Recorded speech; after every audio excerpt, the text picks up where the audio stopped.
Frenchie was imprisoned because she was a truth teller. And at the time, and even today, many powerful people want many things to be kept in the dark.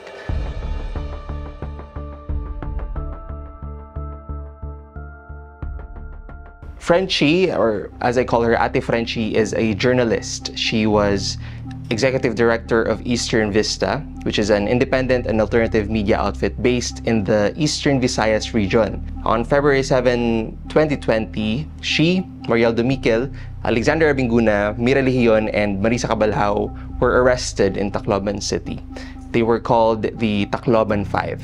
Frenchie was imprisoned because she was a truth teller. And at the time, and even today, many powerful people want many things to be kept in the dark.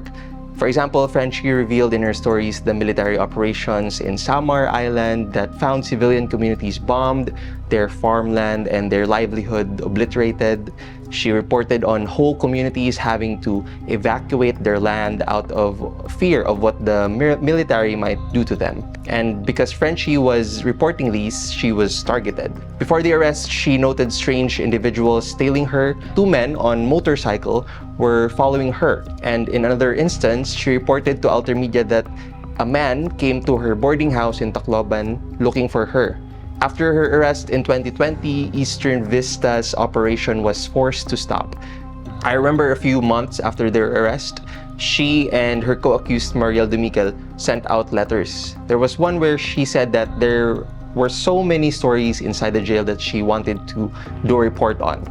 And it's been more than 5 years now, and she's still in detention. Frenchie and Mariel were living in the same boarding house when they were arrested. Charges of illegal possession of firearms and explosives were filed against them. The guns and explosives were, of course, planted by the arresting officials, and I say this because this was the modus under the presidency of Rodrigo Duterte. And in 2021, a year after their arrest, the case terrorism financing was filed against the two of them. And that's what red tagging is. Linking civilian journalists, activists, human rights workers, and non-government organizations to the armed resistance that's happening in the Philippine countryside. If you showed any sign of being progressive or criticized the government in any way, shape, or form, you were at risk of being called a communist and therefore, in the government's eyes, a terrorist. And if that happens, you're either arrested or killed, potentially. It's been 5 long years since the Tacloban Five's arrest. And at the time, Frenchie was only 21 years old. Even when the Duterte administration ended, she still remains behind bars with 3 trumped-up cases piled on her and Mariel Domiquel. Clearly, the government doesn't want to let her out of jail. Perhaps the state knows that when she finally is free, she will once again continue to reveal truths people in power want to keep hidden. The refusal to drop the fabricated charges, it's an attack on the freedom of the press and freedom of expression. It sends a message that if you dare speak out, you will meet the same fate as Frenchie or worse.